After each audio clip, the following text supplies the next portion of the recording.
GWATA TV gives you a first look at North Central Washington's business news.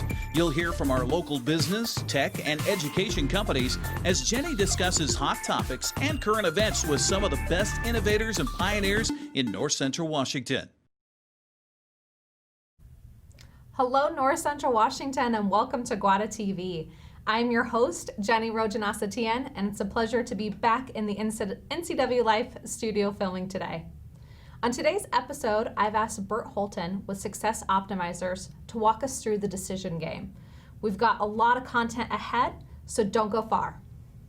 Welcome back to GWATA TV. We're on air today with Bert Holeton, Managing Partner at Success Optimizers. Welcome back to GWATA TV, Bert. Thank you. Great to be here. I'm really excited to have you.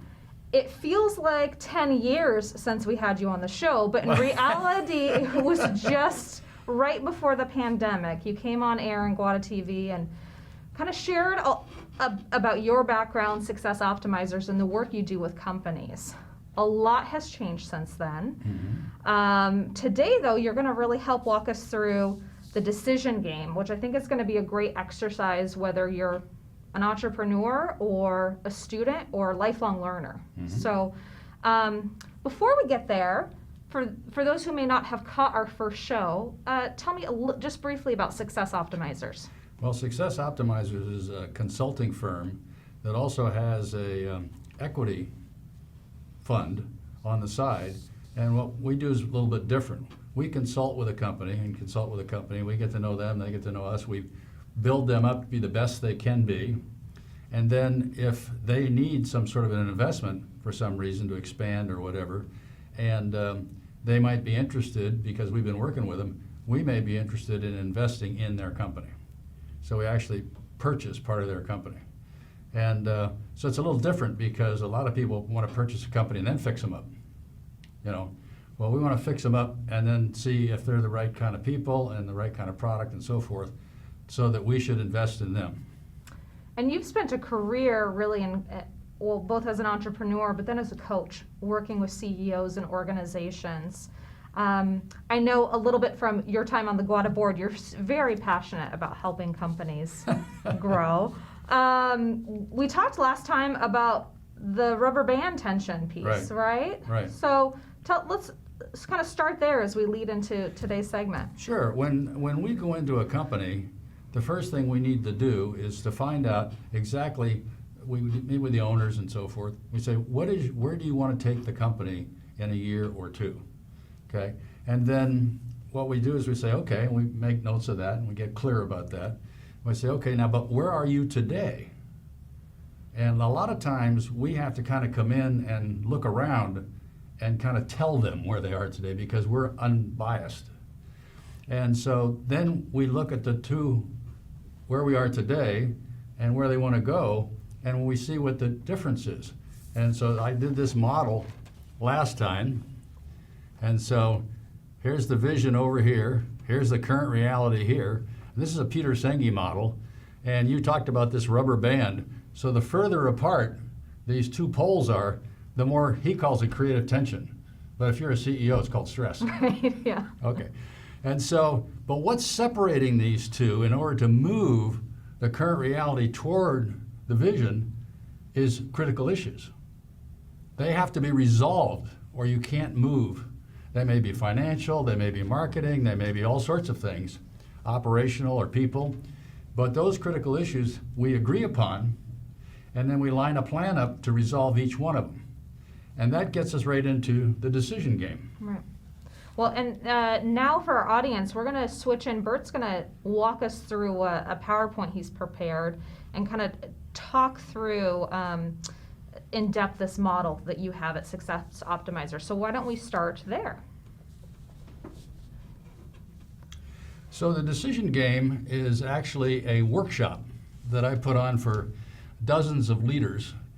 And it's all about the fact that what I found over 35 years in consulting is where people really make mistakes is they don't make a quality decision.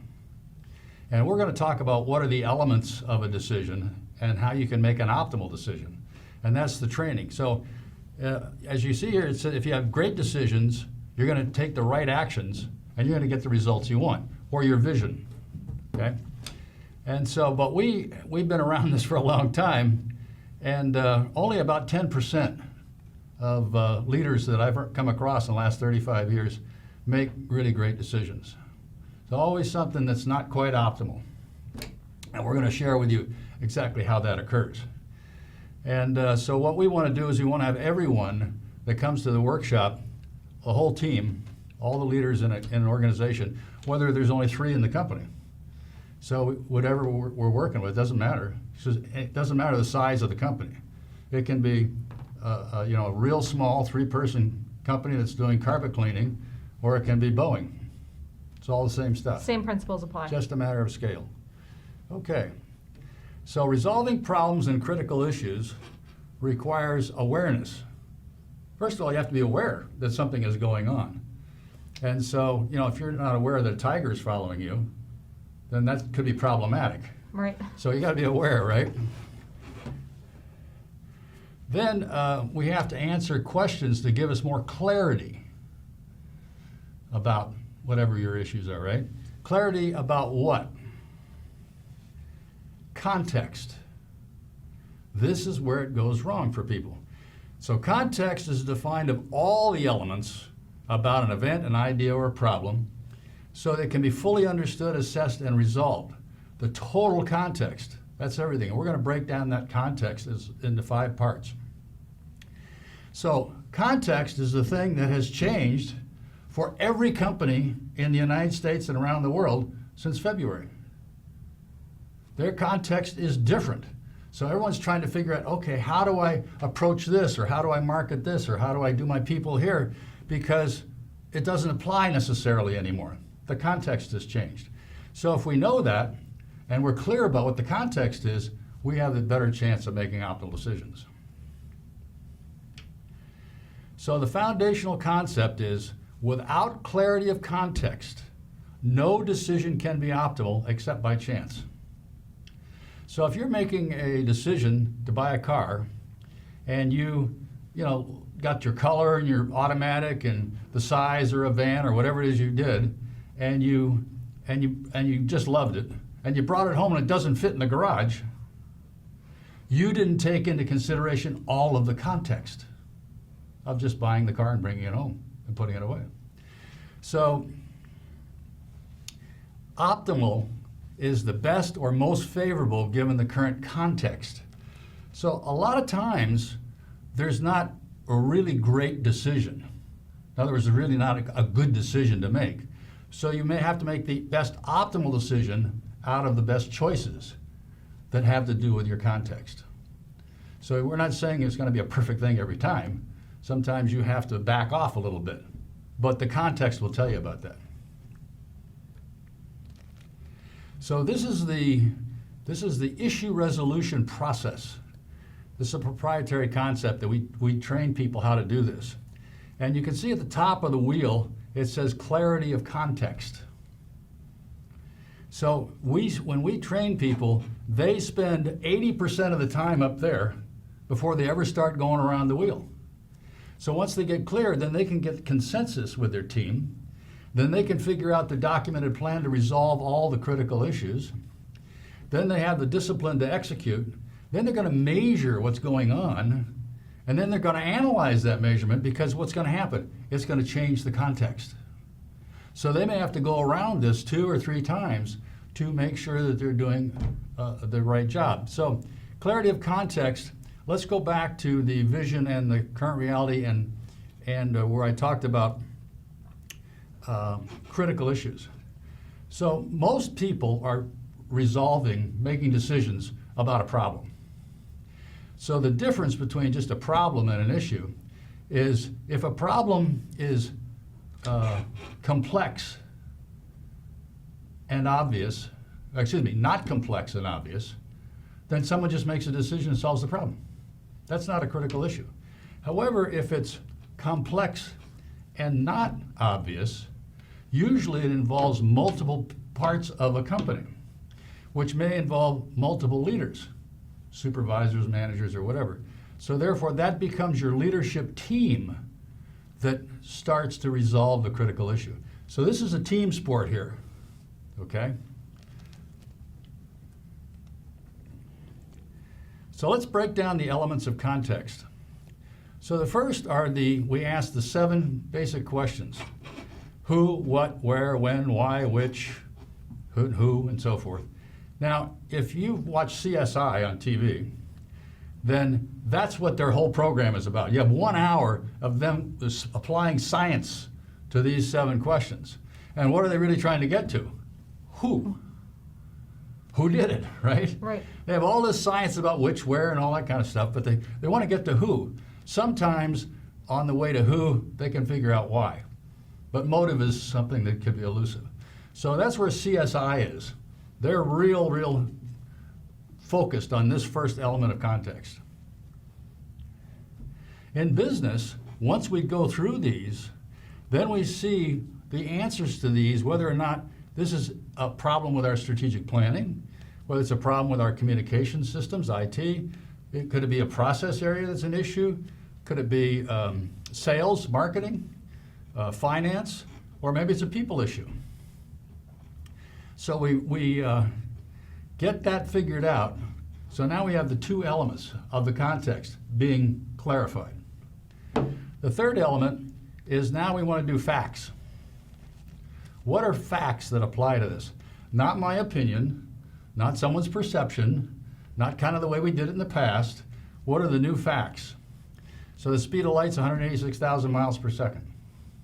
That's a fact. Okay, that's the kind of facts we want. And so we look for all the facts that apply to what we've learned so far. And then we take those into consideration.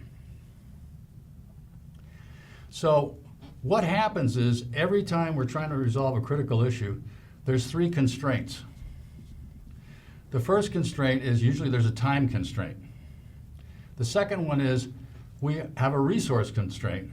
That's usually why the Success Optimizers is there, is because we're the resource that can come in and help them resolve. And they don't have maybe the knowledge or experience internally. So, but most of the time, all 3 constraints are showing up for a critical issue. So we have this pressure on businesses, which again can throw them out of getting an optimal decision. The last area is the team itself.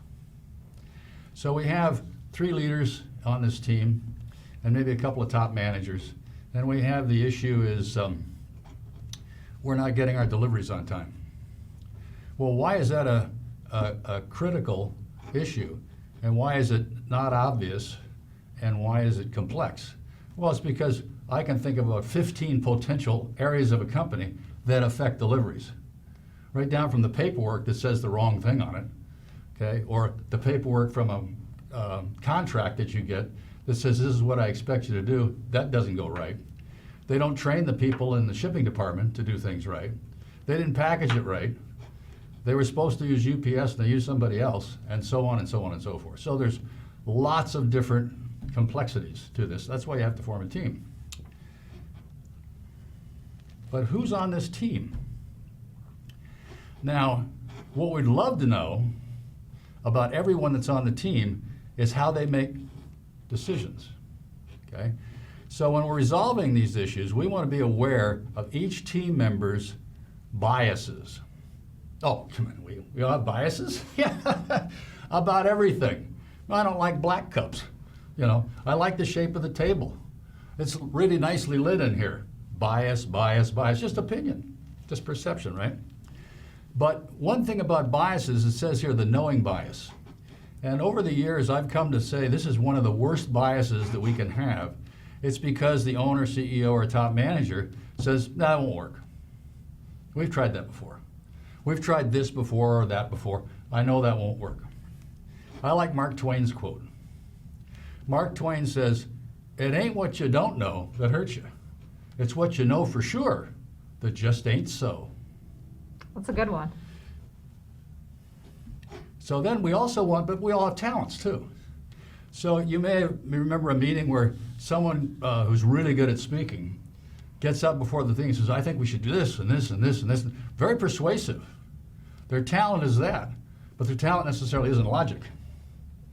So we have to know what people's talents are. And so the quiet woman over here that doesn't say much, we know really is a good thinker. we have to make sure we get her opinion and everything into the conversation. And everyone has a unique understanding of the way things work. Your mind is unique. It's wired just a certain way. There's 7 billion wired minds on the world, and none of them are the same. Identical twins do not have the same wired mind. So how do we want to know about all this? So what we do to get this is we give a very sophisticated survey that has 3 different parts. And we give that to all the people on the team. And then it lets us know all of these things. And it lets them know, all the other members on the team know. So it's fun, and it's an open kimono, because everyone goes, well, of course you're that way. I am, So then it makes it a real fun, above board type of experience. So we want to make sure we have awareness of everybody. So as a team, we're trying to resolve a critical issue. So if we're not aware of this, then one of these biases or opinions could contaminate our ultimate decision, meaning not making it ultimate or optimal. So back to the solving resolution process. We're talking about issue resolution, not just problems, okay? And we've talked about the 5 different parts of the clarity of context. So in the decision game, that's what we do. We go around and we use real live fire critical issues that companies have. And we apply this. So actually learn how to do this during our training, during our workshop. Well, Bert, thank you. You have done this presentation for me in advance of coming on GWATA TV. And just going through it again, I'm writing down notes, and I've got some more follow-up questions. Okay, good. We do have to head to a commercial break, but come right back. We're going to talk about the decision game in context of COVID. We're on air here at the NCW Life Studio. I'm with Bert Holeton. We've been talking about the decision game. Thank you for that really thorough presentation about problems versus issues, the constraints on business. But you were also going to give us an example of some bad decisions and how that impacts organizations. Well, thank you. There's one that's kind of classic. The first thing about the higher up you are, in other words, a CEO or a COO or executive vice president, and the bigger the company, if you make a not optimal decision or a bad decision, obviously the more costly that is. And the most glaring example of that happened not that many years ago was an executive vice president at Volkswagen realized they could not do they could not pass the tests for the exhaust systems for California. So they just couldn't get there. So he decided he'd put in an electronic device that would tune into that equipment and tell it false things. So Volkswagen went out with all these electronic things into the United States with hundreds of thousands or how many cars. And this was the way they fooled the emissions. Well, they got found out. Well, that decision, okay, by that person, and actually there's a couple of people, cost Volkswagen about $10 billion, as well as market share and everything else. So Reputation and loyalty. Exactly. 100%. Anyway, that's kind of a classic. Yeah. Well, now, Bert, the decision game, it makes a lot of sense the way you walked through, problems versus issues and really getting clarity about the context of the situation. I think as an entrepreneur and what we've seen in this COVID time, a reaction is to kind of throw our hands up and say, Bert, I can't plan right now. I am not in control. I'm facing different regulations and closures mandated by the government for public health. How do I possibly apply the decision game in an environment like this? Well, the environment is the new context. So what you just described are all the new elements of the context. Mm-hmm. So that's the new context. And so you take all of that into consideration when you're making your decision. And the other thing is, what I also heard was, there's all new rules, there's all this stuff, and how can I possibly how can I plan, right? That's a bias. It's a bias about, well, in the past, if I had all that thrown at me, we might as well just hold off on planning. It's a knowing bias, isn't it? Because I'm saying, I can't plan. Yeah. It's not possible. Right. Right. But that's okay. Everybody. Right. There's so many people, so Right. many business leaders and executives in that same position. Well, I got to hold off on everything. This is too crazy. No, your context has changed. So up your game on your decision making. And up your game on knowledge and perception and non-bias. And say, okay, these are the new rules. Okay, now what? What are we going to do with our marketing? What are we going to do with this? What are we going to do with that? Well, and I think too, when you had your bullet there about the 3 constraints: time, resource, knowledge, and experience. No one had knowledge or experience of managing a business in a pandemic, right? No, the last time was 1918. So none of us had that knowledge base going into the situation. The resources have been scarce, right? Congress came out with some relief back in April. There's not been additional relief since then. And then, of course, time in an ever-changing context. So how would you, diving into kind of those 3 constraints, do people just kind of spend time breaking it down so that they can get some more clarity behind each one? Well, that's a good question. That is certainly a way to look at them. Yeah. So our context is new in terms of time, how. Okay. Therefore, what's our staffing? What's this? What's that? And so forth. In terms of the resources, wow, we've been closed. We've had to close. Our people are resources, but that's a problem, and so forth. So now you're redefining the context in terms of those 3 things. So now what do we do? What kind of a decision can we make now that's more optimal given that constraint? And then experience, you're right, none of us. But where I come from is it's not about the changing context, it's about what is the new context. All of this is about you being able to apply an optimal decision to any context. Now, with those constraints, we may not be able to come up with some wonderful new company-saving approach. Right. We may have something that's really scaled back from that. But it's optimal now for us because of where we are in all these constraints. Well, as you said earlier, I really liked, it doesn't mean you're going to make the best decision every time, but you're going to be primed up, you're teed up for the best possible decision, Yes. considering the circumstances.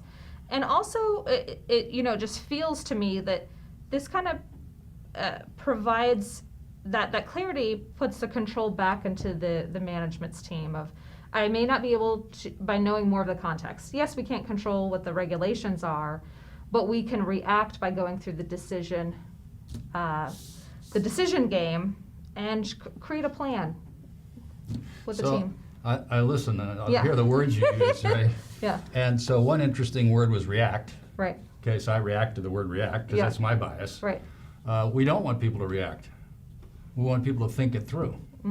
Okay, so if it takes a little longer or whatever, then that would be a better approach than reacting. Okay, it's not that I don't totally agree with everything you just said, but I'm just saying in the context of this. Use the tools to think it through instead of reacting. Exactly. Say, okay, I'm reacting. That's Yeah. That's one of the 3 Right. that you wrote down. It's I'm reacting to this time pressure or whatever, right? So the second thing you said, which you teed it up really nicely, was, this puts me in better control. And I love control as an issue because I have a bias about that. And my bias is there is no control. Well, you're breaking down all of my illusions today, Bert. Yeah, I'm breaking mine too. Break them all down. So, control is an illusion. Yeah. Okay. And so in business or in anything, the only thing I know you can control is how you think about it. That's it. And this is a great tool for how you think about it. Now, Bert, we could go on and on, but unfortunately, I've got to let our audience get back, and thank you for coming on air. Next time, I'd love to do more of the advanced decision game with you. Okay. Here on GWATA TV. Yeah, that's fun. Okay, well, thanks again for joining us, and thanks for tuning in. We'll see you next week. Since 1999, GWATA has served as North Central Washington's Tech Alliance. As a 501c3, our mission is to bring people and technology resources together to create a thriving community. Through our work, we aim to inspire, engage, and connect.